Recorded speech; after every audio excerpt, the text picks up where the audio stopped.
Hi friends, Vijay Mowgli Chutki. இன்னைக்கு இந்த வீடியோவில் நம்ம எதை பற்றி பார்க்க போகிறோம்னா, மணலி அப்படின்னு சொல்லக்கூடிய பக்கத்து ஊரில் புனித அந்தோனியார் சர்ச்சு ஒன்று இருக்குது. அதில் குடில் வேலை பரபரப்பாக நடந்துட்டு இருக்கு அப்படின்னு கேள்விப்பட்டேன். இன்னைக்கு நம்ம நேரடியாக போய் அது எப்படி எல்லாம் நடந்துட்டு இருக்கு, எந்த மாதிரி எல்லாம் கட்டியிருக்காங்க, என்னென்ன டெக்கரேஷன் பண்ணியிருக்காங்க அப்படின்றத நேரடியாக போய் பார்க்கணுன்னு ஒரு சின்ன ஆசை. வாங்க பயணத்தை ஆரம்பிக்கலாம். இப்போ பார்த்தீங்கன்னா கரெக்டாக தக்கலை ஆரோக்கிய அன்னை குழந்தைகள் மருத்துவமனையிலேருந்து நம்ம பயணத்தை ஆரம்பிச்சிருக்கோம். இன்னும் கொஞ்சம் தூரம் போயாச்சுன்னா பனவளை, மணலி அந்த ஜங்ஷன் எல்லாம் வந்துடும். நம்ம போக வேண்டிய இடம் மணலி அப்படின்னு சொல்லக்கூடிய இடத்துல தான் நம்ம குடியிலே பார்க்க போகிறோம். ஸோ நம்ம நேராக போக வேண்டியதான். இன்னும் கொஞ்சம் நேரத்திலே வலது பக்கமாக ஒரு ரோடு பிரியும், அங்கே தான். இங்கே எல்லாம் சின்ன சின்ன கடைகள் எல்லாம் நிறைய இருக்கும். ஆனால் அதெல்லாம் இன்னொரு நாள் வேணால் நம்ம விழாவரியை கட்டுவோம். எங்கள் மணலின்னு ஒரு போர்டு வச்சுருந்து கவனிச்சிங்களான்னு தெரியல. அப்போ நம்ம பக்கத்தில் வந்துட்டோம். அங்கே எங்கள் ஒரு பையன் எப்படி இடையில சாடி போகிறானோ பாருங்க, வண்டியில் இடையோடு நூந்து போகிறானோ. கொஞ்சம் மிஸ்ஸு தட்டுச்சுன்னா ஒன்றும் மிச்சம் கிடச்சாது. வலது பக்கம் போனோம். இங்கே இருங்க, நான் வந்தாச்சா. வந்த உடனே பக்கத்துலேயே இருக்குது பார்த்தீங்களா, நேருங்க இருக்குது. இதான் புனித அந்தோனியார் சர்ச். இப்போ என்னென்னா நம்ம குடியில் வேலை முடியதுக்கு முன்னாடி பார்க்க போகிறோம். முடிஞ்சதுக்கு பிறகு கடைசி எப்படி இருக்குன்னு காணிக்க போகிறோம். சரிங்களா?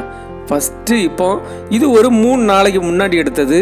கடைசியில் எல்லா வேலையும் முடிஞ்ச பிறகு எப்படி இருந்துன்னு அதையும் நம்ம பார்த்துருவோம். இதே வீடியோவில் நம்ம பார்க்க போகிறோம். பேக் சைடில் திருமண மண்டபமும் இருக்குது. அடிக்கடி திருமணங்களும் இங்கே நடக்கும். இது நைட்டில் இன்னும் சூப்பராக நச்சுன்னு பிரகாசமாக இருக்கும். அதுவும் இதே வீடியோவில் தான் இருக்குது. இப்போ ஃபஸ்ட்டு முதல்ல இங்கே என்னென்னா இங்கே உள்ள செட்டப் எல்லாம் பார்த்துட்டு நைட்டும் நம்ம பார்த்துடலாம். சரிங்களா? இதில் நிறைய ஸ்டார்ஸ் எல்லாம் தொங்க விட்ருக்காங்க. உங்களுக்கு தெரியுதான்னு பாருங்க. அந்த அத்தத்துலேருந்து இந்த அத்தம் வரைக்கும் கார்னர் வரைக்கும் நிறைய ஸ்டார்ஸ் எல்லாம் தொங்க விட்டுருந்தாங்க. நான் அதை தான் இப்போ காணித்தேன். இப்போ பாருங்களா, வேலை முடியதுக்கு முன்னாடியே குடியில் பாருங்களா, இந்த செட்டப்பில் தான் இருந்துகிட்ருக்கு. யாதேசம் முக்கால்வாசி வேலையெல்லாம் முடிஞ்சிட்டு உள்ளே பாருங்களேன், அருமையாக இருக்குல்ல. இப்போ பாருங்கள், இந்த குடில் புல்லெல்லாம் மருந்து கோட்டை அப்படின்னு சொல்லக்கூடிய இடத்துல தான் வெட்டி எடுத்துகிட்டு இங்கே வச்சுருக்காங்க. இது நிறைய சிரமமான வேலைங்க. எப்படியும் அதிகமான ஆட்கள் தேவைப்படும், வாகனங்கள் தேவைப்படும். இதெல்லாம் வெட்டி எடுக்கும் போதெல்லாம் நிறையா அட்டியெல்லாம் போடும், கை காலெல்லாம் கிழிச்சு விடும். ஏன்னா நம்மளும் இதெல்லாம் பண்ணனால எனக்கு தெரியும். இதெல்லாம் நிறைய எஃபோர்ட்டு போட்டு தான் பண்ணியிருக்காங்க. நம்ம பார்க்கும்போது என்ன தெரியுமா, சிம்பிளாக தெரியும், இவ்வளோதானேன்னு. இதில் இறங்கி வேலை செய்யும்போது தான் அதில் உள்ள கஷ்டம் நஷ்டம் எல்லாம் நமக்கு தெரியும். இதில் என்னென்னா ஒரு ஆமையும் கொண்டு விட்ருக்காங்க, இந்த தொட்டியில் விடணும் அப்படின்னு சொல்லிக்கிட்டு. இந்த ஆமையை நம்ம பார்த்துடலாம் இது எப்படி இருக்குன்னு. சரிங்களா? நிறைய இடங்களில் இந்த மாதிரியெல்லாம் புது செட்டப்பெல்லாம் பண்ணி வைக்கிறாங்க. இங்கே எந்த மாதிரி வச்சுருக்காங்கன்னா, இங்கே பாருங்களா, ஒரு குளத்து ஆமை கிடச்சிருக்கு. அவங்க அதை விட்டு எல்லாருக்கும் காணிக்கணும் அப்படின்னு ஆசைப்பட்டிருக்காங்க. பாருங்கள், கொஞ்சம் வித்தியாசமாக இருக்குது, கருன்னு. ஆனால் உள் சைடெல்லாம் வெளுவெளுன்னு இருக்குது. ஓகே, இதை தான் என்னென்னா எல்லா செட்டப்பும் முடிஞ்சதுக்கு பிறகு அந்த வாட்டர் ஃபால்ஸு, இந்த அருவி மாதிரி பாயும்ல, அதில் விடணும் அப்படின்னு எல்லாம் சொல்லியிருக்காங்க. பார்ப்போம் ஒர்க்கு முடிஞ்சது பிறகு. இங்கே பாருங்களா, இது என்ன பாக்கு மரம் இருக்குல்ல, பாக்கு மரம். அந்த பாக்கு மரத்தோட துண்டு தான். அந்த துண்டுகளை எல்லாம் வெட்டி பாலை மாதிரி வச்சுருக்காங்க சைடில். இது கள்ளி செடி. இந்த கள்ளி செடியெல்லாம் நம்ம மணவளக்குறிச்சிக்கு போகும்போது ஒரு வீடியோவில் நான் நிறைய காணிச்சிருப்பேன். அதெல்லாம் வெட்டி எடுத்து கொஞ்சம் கஷ்டப்பட்டு தான் வச்சுருக்காங்க. அங்கே பார்த்தீங்களா, இந்த மேலே அருவி மாதிரி வச்சுருக்காங்கல்ல, இது இன்னும் ஒர்க்கிங் இல்லை. ஒர்க்கிங் ஆனோன்னா உங்களுக்கு இதோட எஃபோர்ட் எல்லாம் கண்டிப்பாக உங்களுக்கு தெரியும். சரிங்க, நம்ம சர்ச்சுக்குள்ளே போய் காணிச்சு தரோம் உங்களுக்கு எப்படி இருக்குது அப்படின்னு. இதுக்குள்ளே போனால் கொஞ்சம் அமைதியாக இருந்த மாதிரி இருக்குது. ஏன்னா இங்கே யாரும் இல்லாதனாலேன்னு இல்லை, சர்ச்சுனாலே கொஞ்சம் சைலண்டாக இருக்கும். இதில் இயேசுநாதரை பற்றின புகைப்படங்கள் எல்லாம் நிறைய சைடில் அப்படியே இருக்கு பாருங்க, நிறைய இருக்கும். அங்கங்கே ஒரு ஃபோட்டோ அப்படி இப்படி மாட்டி வச்சுருக்காங்க ஃப்ரே பண்ணி. இங்கே பாருங்களா, இந்த செட்டப்பெல்லாம் சூப்பராக இருக்குது, ரொம்ப க்ளீனாக இருக்குது, பார்க்கக்கு நல்லா அருமையாக இருந்தது. நான் பின்ன உள்ளே போய் எடுப்போம் அப்படின்னு எடுத்தேன். இங்கே பகலை எடுக்கனால நிறைய பேர் இல்லை, சர்ச்சில் இல்லை. திருவிழா டைம் தொடங்குச்சுன்னா இங்கே உள்ள ஊரில் உள்ள மக்கள், சபையில் உள்ள மக்கள் எல்லாமே வந்து இங்கே கூடிடுவாங்க, நிறைய பேர் வருவாங்க. ஆனால் இது வந்து வீடியோ எடுக்க சரியான டைம்னால நம்ம வந்து கொஞ்சம் ஃப்ரீயாக எடுத்துட்டோம்.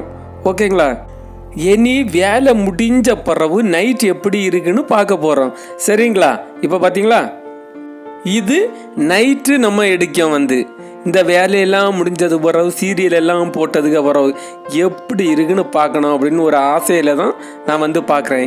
இங்கே பாருங்களேன், ஃபஸ்ட்டே வந்து ஒரு கிறிஸ்மஸ் தாத்தாவை கொண்டு முன்ன வச்சுருக்காங்க. பார்க்கறதுக்கு நல்லா இருக்குது. ஒரு கண்ணாடியை வச்சு உட்கார வச்சுருக்கு. நிறைய கிஃப்டெல்லாம் இருக்குது.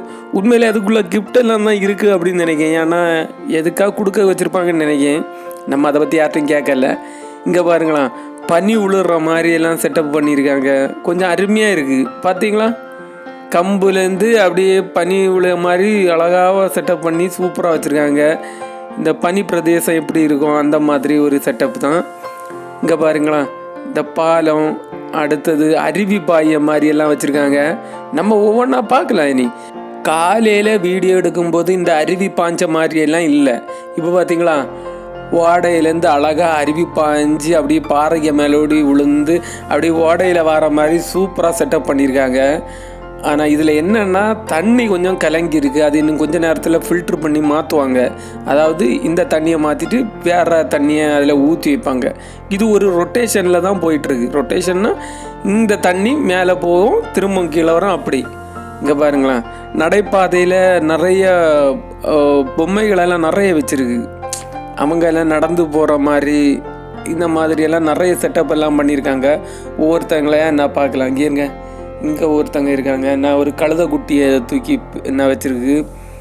நான் அடுத்த அப்போஸ்தலர், இந்த மாதிரி நிறைய செட்டப் பண்ணியிருக்காங்க. இதில் கிறிஸ்மஸ் அப்படின்னு சொல்லிட்டு ஒரு போர்டு வச்சுருந்தாங்க. பார்க்க நல்லா இருந்தேன்னு சொல்லிட்டு அதை எடுப்போம் அப்படின்னு ஒன்று எடுத்தேன். சரி, நம்ம இனி பக்கத்தில் போய் பார்ப்போம் குடியில் எந்த மாதிரியெல்லாம் இருக்குன்னு. இங்கே பார்த்தீங்களா, பகலை பார்த்ததோட நைட்டு கொஞ்சம் வெளிச்சம் நல்லா நச்சுன்னு இருந்த மாதிரி தான் இருக்குது. இங்கே பார்த்தீங்களா, உள்ள எல்லாம் வந்து கொலுகள் எல்லாம் வச்சுட்டாங்க. வச்சதுக்கப்புறம் எப்படி இருக்குன்னு பாருங்களேன். இயேசுநாதர் பிறந்த மாதிரி எல்லாம் வச்சு செட்டப் பண்ணி அழகாக பக்காவாக பண்ணி வச்சுருக்காங்க. இங்கே பாருங்க, மலை மாதிரி, பாறை மாதிரி, அதில் ஆடுகளெல்லாம் மேய மாதிரி, தூதர்களெல்லாம் அங்கங்கே தொங்க விட்டு. இங்கே பாருங்களேன், உள்ளே பார்க்கும்போது சூப்பராக இருக்குது. இன்னும் கொஞ்சம் வேலைகள் இருக்குதுன்னு நினைக்கிறேன். ஏன்னா கொஞ்சம் சீரியல் எல்லாம் போட வேண்டியது இருக்குது. அது இன்னும் போட்டிருந்தாங்கன்னா இன்னும் கொஞ்சம் நல்லா இருந்திருக்கும். ஆனால் இப்பவும் குறைஞ்சி போகல. சூப்பராக அருமையாக இருக்குது. நான் சொன்னேன் தெரியுமா, இந்த மாதிரி கள்ளி செடிகள் இதெல்லாம் வந்து நம்ம அங்கே இருக்க ஒரு ஒட்டகம் எல்லாம் வச்சுருக்கு, பாலைவனத்தில் நடந்து வர மாதிரி. எனக்கு தெரிஞ்சு இவங்க எல்லாம் நல்லா பிளான் பண்ணி தான் இதை பண்ணியிருக்காங்க. அதாவது அந்த குடியில் பார்க்க வரவங்க எங்கேருந்து வேறு தேசத்துலேருந்து வர மாதிரி எல்லாம் கொஞ்சம் தெரிஞ்சு பண்ணின மாதிரி தான் தெரியுது. அடுத்து பாருங்களேன், இந்த அருவியில் வந்து நான் தண்ணி கலங்கி போயிருக்கு அப்படின்னு சொன்னேன். அதை ஃபில்ட்ரு பண்ணி மாற்றிடுவாங்க. ஆனால் அதில் வந்து கோல்டு ஃபிஷ் எல்லாம் வாங்கி விட்ருக்காங்க. அதுதான் இதில் செம. ஆனால் இதில் என்னென்னா, அந்த தண்ணியை வந்து நம்ம மாற்றினதுக்கப்புறம் இன்னும் நல்லா இருக்குன்னு நினைக்கிறேன்.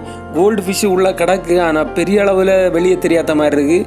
ஆனால் ஃபில்ட்ரு பண்ணினதுக்கப்புறம் இன்னும் பார்க்க நல்லா இருக்கும். சரி, ஓகே, ஆனாலும் நல்லா இருக்குது. சைடில் எல்லாம் பார்த்தீங்களா, இதெல்லாம் அவங்களே ரெடி பண்ண செடி தான். இந்த பாலத்தில் நடக்கும்போது ஏதோ உண்மையான பாலத்தில் நம்மளே நடந்து போகிற மாதிரி ஒரு ஃபீலிங். கேட்டிங்களா, நல்லா இருக்குது, சூப்பராக பண்ணியிருக்காங்க. அடுத்து அங்கே இருக்க பார்த்தீங்களா, அழகாக பண்ணியிருக்கு பாருங்கள். இந்த ஒவ்வொரு செட்டப்பும் எவ்வளோ அருமையாக இருக்குது தெரியுமா. நம்ம கிட்ட வந்து பார்க்கும்போது தான் அதோட அருமை தெரியும். நம்ம அங்கேருந்து பார்த்தா தெரியாது. இங்கே பாருங்கள், லைட் எல்லாம் போட்டு அழகாக பண்ணியிருக்கு. கலர் கலர் லைட்டு மின்னுது பாருங்கள். சூப்பர். நான் வந்த மட்டுக்கு ஒரு வீடியோ எடுக்கணும்னு நினச்சி வந்தேன். ஆனால் வந்த மட்டுக்கு திருப்தியாக ஒரு வீடியோ கிடச்சிருக்கு பாருங்கள். உண்மையிலே உங்களுக்கு இது பிடிக்கும்னு நினைக்கிறேன். இங்கே இது மட்டும் இல்லாமல் இங்கே பாருங்களேன், பகலை பார்க்கும்போது ஸ்டார்ஸ் எல்லாம் எப்படி இருந்தது, நைட்டில் பார்க்கும்போது எப்படி இருக்குது பாருங்கள். சூப்பராக இருக்குது. அங்கேருந்து அங்கே வர பளிச்சுன்னு இருக்குது.